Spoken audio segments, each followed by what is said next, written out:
The Bible Thomas Jefferson built for himself. Thomas Jefferson believed in Jesus. He just did not believe in the supernatural. He believed in the moral teaching, the ethical framework, the vision of human dignity that ran through the Gospels like a current beneath the surface. But the miracles, the resurrection, the virgin birth, the angels, the healings, the walking on water, he considered all of it later additions. Mythology layered onto history by men with institutional interests. So he did something about it. Twice, in fact. The first version was assembled in 1804, in the White House, using a razor blade and paste. Jefferson physically cut passages from 6 printed copies of the New Testament in 4 languages, Greek, Latin, French, and English, and reassembled only the portions he considered authentic. The result was a document he called the Philosophy of Jesus of Nazareth.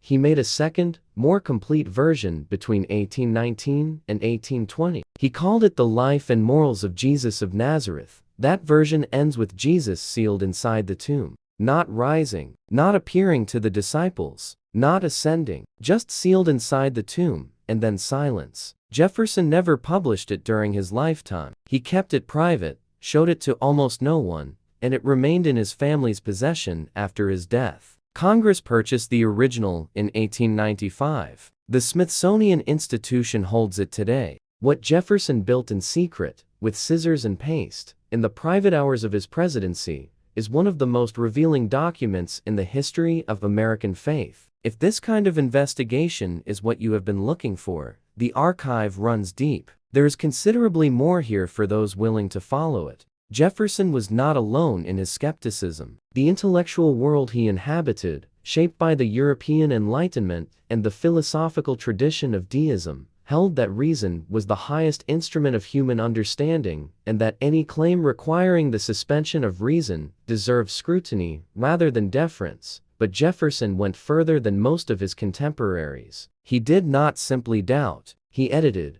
and what he chose to keep is as revealing as what he chose to remove.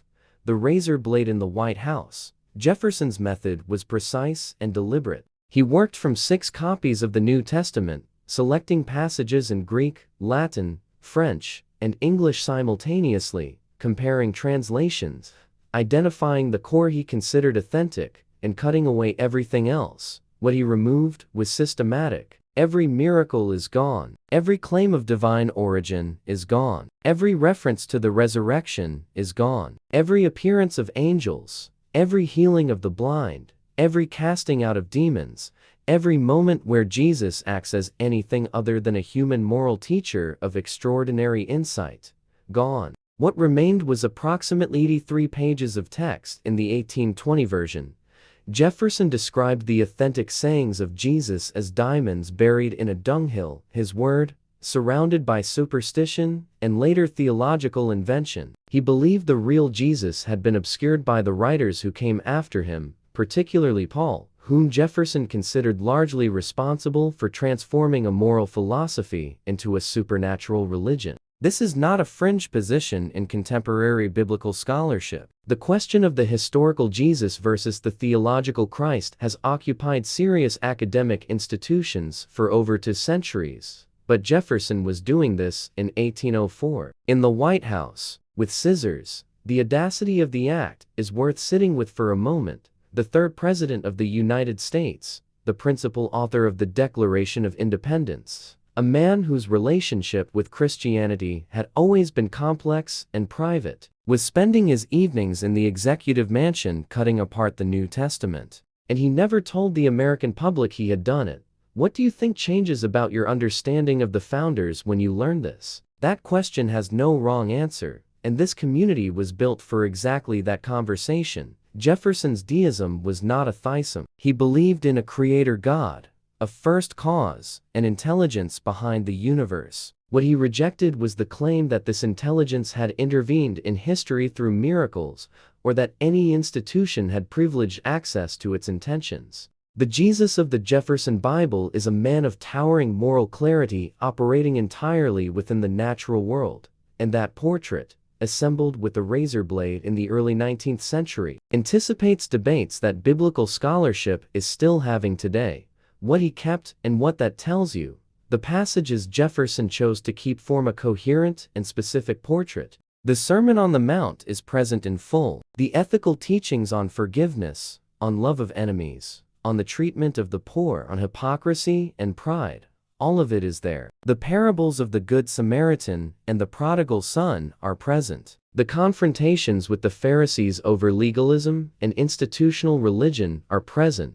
What Jefferson kept was a teacher systematically dismantling the pretensions of religious authority. The irony is significant. The passages Jefferson found most credible are precisely the passages where Jesus is most critical of the religious establishment of his time. The money changers in the temple, the condemnation of those who perform public piety while exploiting the vulnerable, the insistence that the interior life matters more than external observance. Jefferson recognized something in those passages. It was a portrait of institutional religion being challenged from within by someone who understood its mechanisms and refused to be contained by them. If the content of this investigation is adding something to how you understand the relationship between faith and institution, it means the work is doing what it was designed to do. That recognition is what keeps this archive alive. The nativity story is completely absent from Jefferson's version. Jesus appears in the text already as an adult, already teaching, with no supernatural origin,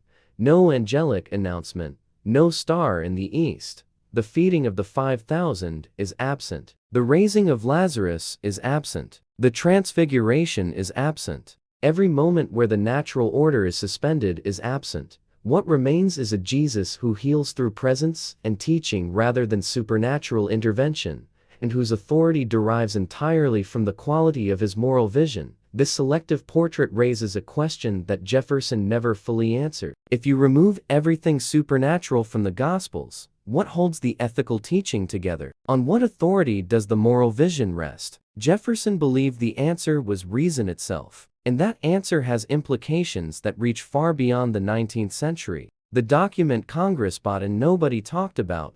Jefferson completed the 1820 version when he was 77 years old. He had been out of the presidency for 11 years. He was in serious financial difficulty. His estate at Monticello was mortgaging itself into insolvency, and he was 3 years from his death on July 4, 1826, the same day John Adams died. 50 years to the day after the signing of the Declaration of Independence, he never attempted to publish the life and morals of Jesus of Nazareth. There is significant scholarly debate about why. Some historians argue that Jefferson understood the political and social consequences of a public declaration of his actual religious views in the early 19th century. Others point to the deeply private nature of his spirituality throughout his life. His correspondence on religious matters is extensive and careful, rarely direct, always qualified. What is documented is that Jefferson told John Adams in a letter that he considered his version of the Gospels a genuine improvement on the originals. That letter exists. It is held in the collections of the Massachusetts Historical Society. After Jefferson's death in 1826, the document passed through family hands. In 1895, Congress purchased it from Jefferson's great-granddaughter for $400. The government printing office printed a limited edition for members of Congress in 1904. It was not made widely available to the American public until considerably later. The Smithsonian Institution's National Museum of American History holds the original today. It is one of the more quietly significant objects in American cultural history. A sitting president's private edit of the foundational text of Western religion, assembled with scissors and paste, kept secret for decades, purchased by the government for $400, and then largely forgotten. Why it ends in the tomb. The final lines of the Jefferson Bible are taken from the Gospel of John, chapter 19. There laid they Jesus, and rolled a great stone to the door of the sepulchre, and departed. That is the last sentence. No angel appears at the empty tomb. No folded burial cloths. No Mary Magdalene in the garden. No Thomas touching the wounds. No road to Emmaus. No ascension into clouds. No promise to return. Just the stone. And then the book ends. Jefferson made this choice deliberately. He was not being careless with his scissors. He had spent years with this text across 2 separate projects. Every cut was considered. The decision to end with the burial was a theological statement. It was Jefferson's conclusion that what happened inside that tomb was not verifiable by reason, and that a document built on reason had to stop at the boundary of the verifiable.